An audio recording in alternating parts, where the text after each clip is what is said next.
This is Agriculture Today, and I'm Shelby Varner with the K-State Radio Network. Beginning today's show is K-State crop entomologist Jeff Whitworth discussing what pests could be making their way into homes. He explains how people can manage scorpions and crickets in and around their house.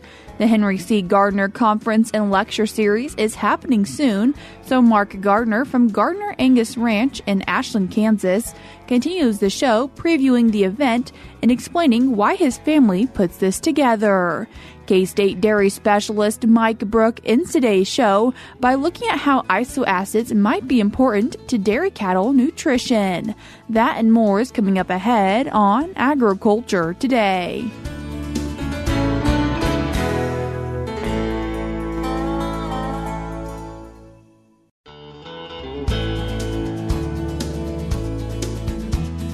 You're tuned in to Agriculture Today, and we start our Tuesday show talking about some invaders that people might be seeing in their homes with K-State crop entomologist Jeff Whitworth. Jeff, thanks for joining us today. Oh, my pleasure. Anytime. Jeff, what are some of these invaders people might be seeing? Every year we have a bunch of them. Every year some of the same ones come in every year. Basically, it's all weather related. I will say some years, and probably this year, hopefully, we will have an invasion of roly-polies, pill bugs, whatever you call them, but that's determined by weather and rain. They are crustaceans, so therefore they have to have moisture. They're down in the soil profile now, wherever there's moisture or mud, because they have to have moisture to breathe. But as soon as it starts raining, hopefully, as soon as we get some moisture, the roly-polies will start coming in because that's where they like to spend the winter if they can. So just word to the wise, make sure you caulk all the cracks around ground level and do that for all these pests that I'm going to talk about. The three right now that seem to be causing the most concern are two different kinds of crickets, the house cricket and the field cricket, and, surprise, scorpions. But every year I get quite a few calls about scorpions. And yes, we have scorpions that are native to Kansas. They're really found all over the state. I get more calls from probably the western two-thirds of the state than I do the eastern, but they are in Missouri and Kansas and Iowa, and they're pretty much all over. It's just they're very secretive and they're nocturnal, so you don't normally see them. When I start getting calls is right now, this time of year. They're not necessarily a dry land insect, but it seems like they're moving around a little more when it's dry. They don't, in the moisture, if you get a big rain, that will move them around because they're usually under rocks or in holes or in crevices in the ground. And then that's another time when they'll try and get in your house. But they're very good at getting in or under doors or under windows and cracks and crevices in your house. They're relatively small. The ones we have in Kansas probably don't get much more than about an inch and a half long. It's a little striped brown scorpion, or sometimes they call it the striped bark scorpion. They do have venom. I get that question a lot. They have two pinchers. Normally they'll grab their prey with a pincher, and then the stinger is in the tail. The tail will flip up and sting.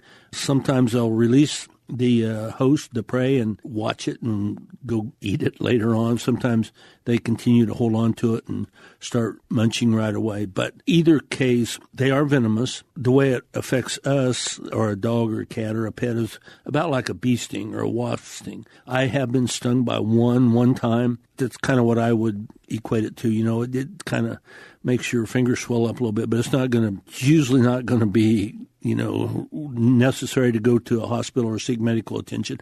I say that with the thought in mind that everybody's different, and you might be a little more susceptible or a little more allergic to whatever the protein is in the venom. Or, like a bee stings me and it hurts. A bee stings somebody else that's allergic to it, and they can go into anaphylactic shock. So just be careful. Just remember, they are capable of delivering a little shot, a little sting, but it's probably not going to cause too many problems.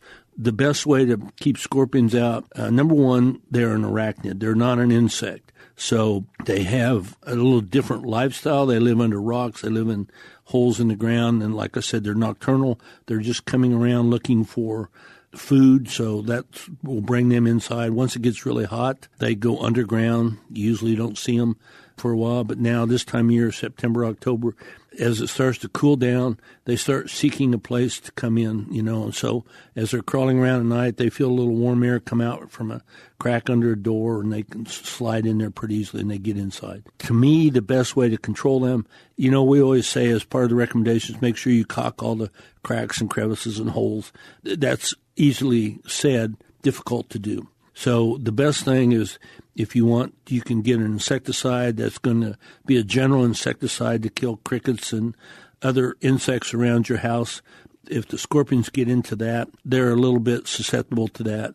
Also, inside your house, crack and crevice treatments of a general nature help. But what I found probably the best is the sticky traps. If you put sticky traps in dark places for spiders, it will also trap scorpions. Scorpions, their babies are produced mainly in the spring, so what you're going to catch now are the young, or the adults, and you might therefore help control the population in the spring. You might get rid of some of the pregnant females now so you don't have a problem in the spring. So scorpions are a problem. They're non-intrusive, really. They're very shy, but they do get in the house and they can cause a problem. You don't want to step on them.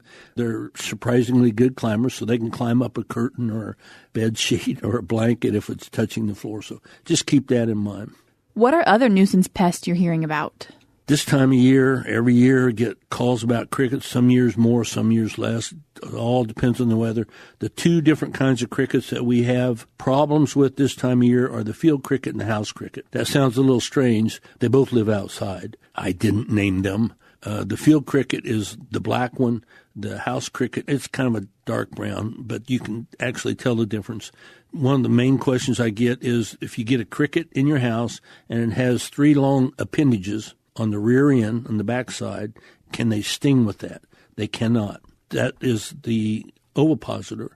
That is the structure they use to lay eggs. They can't sting with it. So you can pick the crickets up. They're not going to sting. One of the problems with crickets is they get in and they're chirping. The incessant chirping is really annoying to some people, but it's basically the males, and they're chirping because they're happy or they're looking for a female, or, we've assigned several different reasons for the chirping, but it is annoying. Both the house and the field cricket will do it. The reason you need to make sure you know which cricket it is, the field cricket, the black one, will come in the house. They will only live about a month indoors, and then they're just going to die naturally.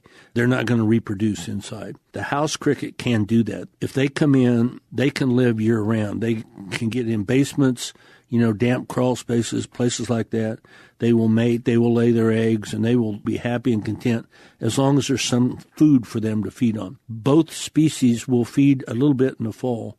They'll feed on just about anything organic, anything they come up with that's made from cotton or wool, or if you have any plants, they can feed on the plants, or if you have any detritus or anything in the basement or any old fungus growing in a dark, damp spot, they will feed on that, and they will do just fine on that. So keep that in mind. The house crickets are the ones they sell in bait stores or pet shops for pet food, so that might tell you that those can live, year-round inside your house. So you want to make sure you get rid of the crickets. The way to do that is just like I said about scorpions. If you want to spray about a 6 to 12-foot perimeter on the outside of your house with a general insecticide that has crickets on the label, that will probably help with scorpions. It will probably help with all the other insects that are going to be coming in here in another, like I said, if we get rain. The crawling insects. It doesn't help with the flying insects, but it will help with the crawling insects. So make sure you caulk all the cracks and crevices in your house. Tighten it up. In other words, that will help for all these insects that crawl, or scorpions, which are arachnids. Or in some cases, I've gotten calls about little lizards coming in. That will help that. Spraying around the exterior of the house and around the perimeter. And also, if you get a crack and crevice spray inside, that will help on the crickets. If they start feeding on bedding or anything you have in storage, and they can stain that stuff also, or carpeting. So it's just best if you can keep them out. Plus, the incessant chirping can be really annoying to a lot of people. Anything else that people need to be keeping an eye out for? I'm guessing if it rains, or even if it doesn't, we're going to have some more fall invaders, which we do every year in Kansas. One of the most probably annoying are attic flies. Attic flies come in generally around, farms that have livestock.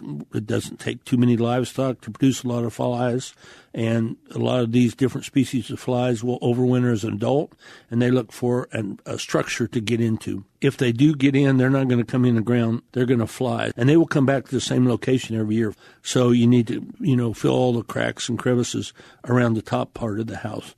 Spraying doesn't help that much on an insect that flies, but if you want to spray around the windows on the outside a little bit, remember these insecticides that you do treat a structural spray like that, they're going to last 10 to 14 days. So once you start seeing the first fly, that would be the time to spray around the house, the upper part of the house, to try and control those. Also, we used to have a real problem with multicolored Asian lady beetles. They can be a real problem. They can mass or congregate in the thousands. They bite, they sting, and they congregate, and they live there all winter, and every time it warms up in the winter, a few of them will become active. The main thing is they bite. So if they get on somebody, they'll bite. We haven't had a problem with those for several years, unless we have aphid problems on a crop, which that's their main source of food. I don't think we'll have any problems, but there's always a few around. So in different parts of the state, we may have enough aphids to support a big overwintering population of the multicolored Asian lady beetle. But also box elder bugs, also, and this sounds kind of strange, but ground beetles, little black ground beetles. The black shiny ones are pretty small and they have orange legs. They're really good at being attracted to lights and sliding in under a door or someplace. So several years in a row, I've gotten a lot of calls about the Pennsylvania ground beetle. I haven't gotten any this year, but like I said, it's been pretty dry this year. So a lot of things are still not moving like they would. I think we'll see more later in the next month. But right now, that's kind of the story of household invaders. Jeff, I appreciate you taking the time to join us today. My pleasure, anytime. That was K-State crop entomologist Jeff Whitworth. We're cutting to a short break now, but stick around because we have more for you up ahead.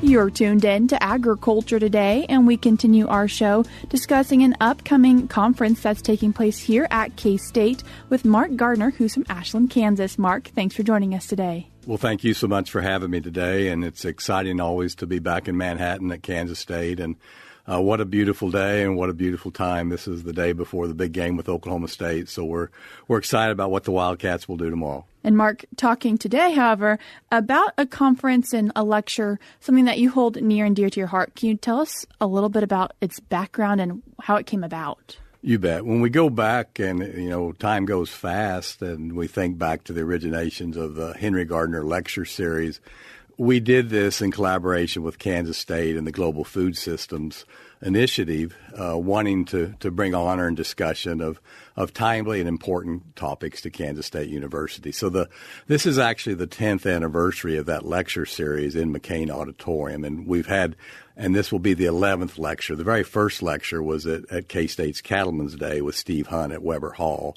But as it grew, we needed more room and to get it to McCain. And so it's been a very exciting series, but oftentimes I'm asked, why did we do that? Well, we wanted to bring that honor and discussion and solutions to Kansas State. And we feel that these lectures have been well done and well attended and stimulated a lot of thought for all of us.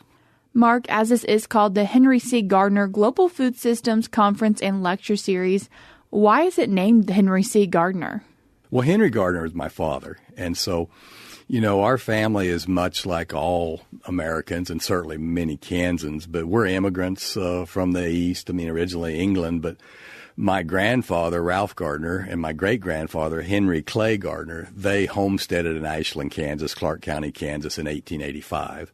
And my grandfather, Ralph Gardiner, was born in that dugout, which was, you can call it a prairie dog hole or you can call it a dugout, but he was born in that dugout in 1889. And then my dad was born in 1931, and that's Henry Gardiner.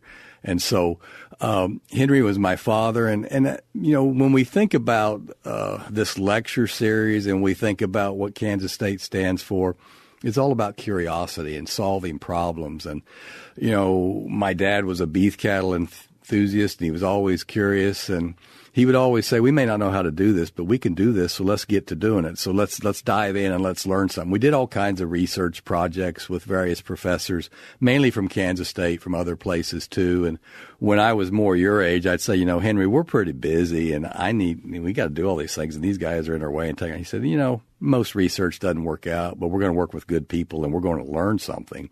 And so that's exactly what happened. So that interaction, that maybe we didn't learn what we expected to, but we went a new direction and went in a better direction because of that curiosity.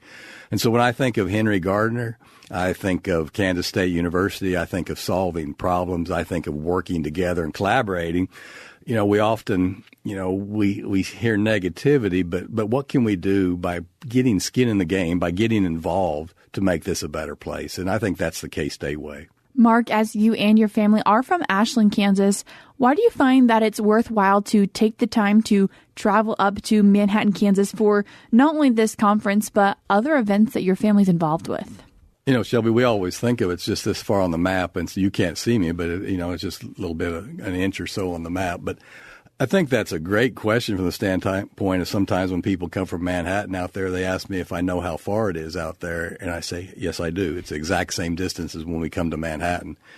But for me, it's always exciting to come back to Manhattan because I had such a good experience here as a student, but also we've come back year after year after year, and we're connected almost daily in our industry and in our business with so many people at Kansas State. So in today's world with, the cell phones and things, and a lot of what I do in my day job is help customers so I can talk to people all the way up and all the way back and hopefully solve some problems, but certainly see what's going on and what needs to be done. And so I think that time up here, it's a 5-hour drive, but we can make it in 4.5. So we enjoy doing that. We enjoy seeing the Flint Hills of Kansas, and I think Kansas is a beautiful state, and it gives me time to think. But, honestly, when we jump in the pickup and come to Manhattan, Kansas, we call that close. And the lecture is something that has been going on for quite a few years, but this is the first year for a conference? Yes, this is the first year for the conference. Oftentimes with the lecture, we have just felt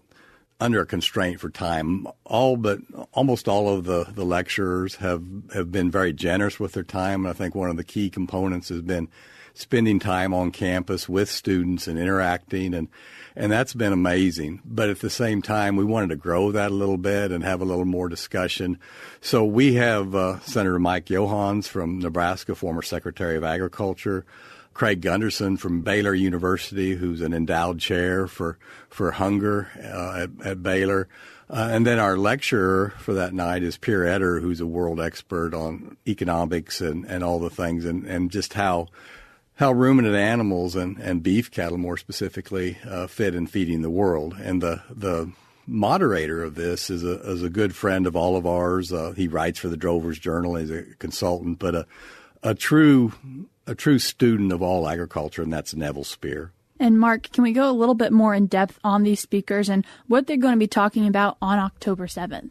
Well, they're going to talk about how we feed the world. We sit here at 7.5 billion people today, and I don't know what the estimates are, but I hear 9 and 10 billion, in a short 25 years or so. So how do we utilize this? And there's always a lot of discussion about animals and animal agriculture and how we work that into the world. And the reality, Shelby, is that we have 2/3 of the world has land that is not any good for anything else but growing grass. And the only way to convert that cellulose into food for humans is to use those ruminant animals. And so how we work through all those things, how we distribute the food, we have the food today, but we need to do a better job of distributing it, and how we work through political policies. We're going to have an election coming up here, and we'll have to go on no matter who wins. And so how do we implement policy that feeds everybody? And as a proud graduate of animal science here at Kansas State, I'm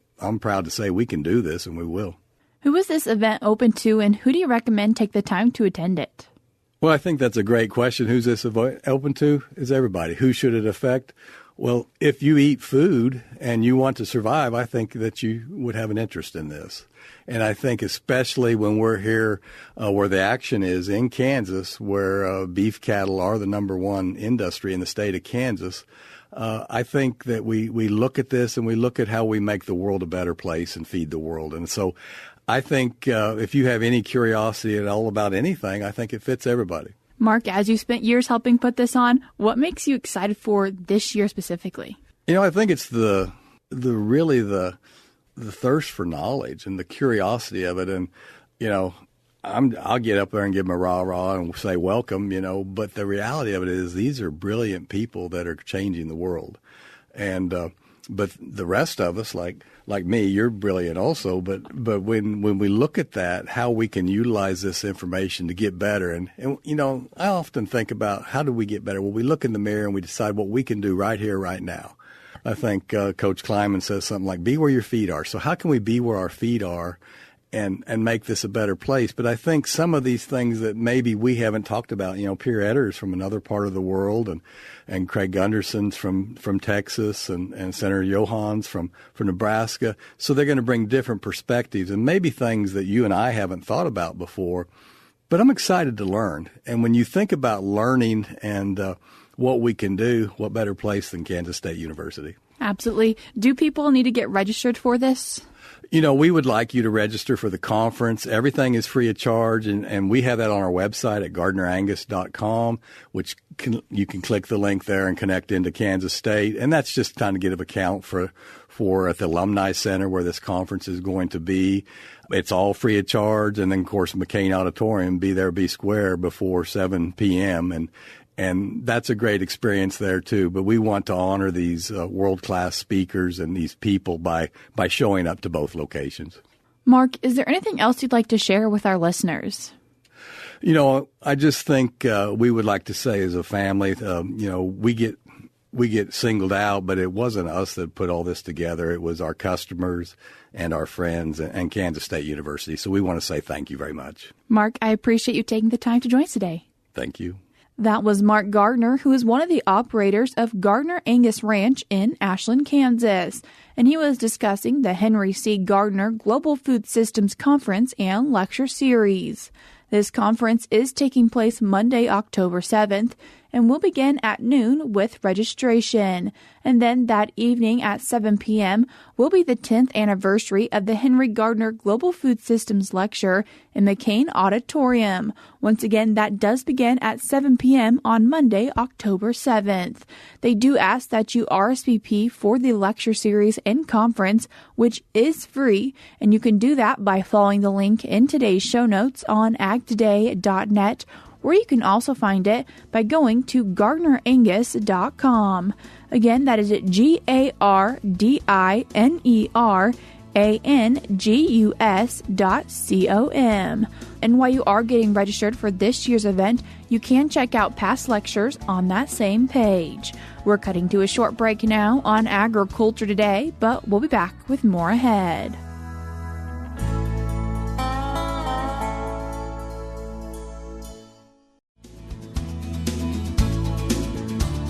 This is Agriculture Today. Along with Shelby Varner, I'm Jeff Wickman. We end today's program with this week's milk lines. Isoacids have drawn renewed interest as a dietary supplement for dairy cattle to improve fiber digestion, potentially resulting in increased milk production. Isoacids' role in rumen function has been studied since the 1950s, but they've recently gained more interest from researchers. Early research on these isoacids indicated an improvement in rumen function and production efficiency of the dairy cow when added to the diet. In several studies conducted over the years, supplementation of isoacids has resulted in varying effects for dry matter intake. So the increased milk production observed could be due to an increase in DMI or a lack of a DMI response, resulting in a more efficient animal. K-State dairy specialist Mike Brouk has a closer look this week at how isoacids might be important to dairy cattle nutrition. Today I'd like to visit with our Kansas dairy farmers concerning a new nutritional concern that you might have on your dairy. Many years ago, back in the 1980s, we had a product out there that was associated with isoacids. These are branch-chain fatty acids that are important to the nutrition of our dairy cattle. Isovaleric and isobutyric acids are the ones that seem to be most important in increasing milk production. And there was a product that was sold by Easton Kodak back in the early 1980s that we could add to our diets. And in high corn silage diets, it tended to increase milk production, milk fat, and fiber digestion, as well as decrease intake slightly. So, over the years, we've continued to learn and we understand more about how these isoacids might be important to dairy cattle nutrition. So I'd encourage you to have a frank conversation with your nutritionist as to whether or not adding isoacids to your lactating cow diets might be important. And as you have that conversation, there's some things that you're going to need to consider. More recent research probably shows that we get a better response in mid to late lactation cows than we do in early lactation cows. And there may be several factors that are associated with the reason we do not see such a response with the early lactation cows. So the timing in which we might include it in our diets might be a factor for you to consider with your nutritionist. Now, one of the critical things that has come out of recent research is it's really important that we look at the nitrogen availability in the rumen. In some studies, they've actually been able to lower the crude protein content of the diet slightly. Now, it's important when we're doing that we also have enough nitrogen available to get the full response from the isoacids that we might be adding to the diet. It appears as though that when we have milk urea nitrogen levels that are between 9 and 11, we get a better response to the isoacids. So what kind of response might we be looking at? Well, some of the more recent research shows the potential for a 5 to 10% increase in milk production and an increase in nitrogen efficiency as well as slight increase in milk protein. As we look at the different types of isoacids, as we look at what was provided back in the early 1980s as to what we might provide today, it appears as that isobutyric acid is more important and isovaleric acid addition is less important. However, it would depend somewhat on the type of diet that you might be feeding. We also see that there's today a tie between neutral detergent fiber digestibility and response to the isoacids. As we increase neutral detergent fiber digestibility, again increasing forage quality, we tend to get a better response with these products. So, as you think about whether or not you need to be adding isoacids to your lactating cow diet, please take time to visit with your nutritionist. It is a very complicated issue, and you need to work closely with your nutritionist to evaluate whether or not this would be an important part of your nutritional program for lactating dairy cows. This is Mike Brouk with K-State Research and Extension, encouraging our dairy farmers to carefully consider this opportunity with their dairy nutritionist. Thanks, Mike. And that'll do it for this edition of Agriculture Today. For Shelby Varner, I'm Jeff Wickman. This is the K-State Radio Network.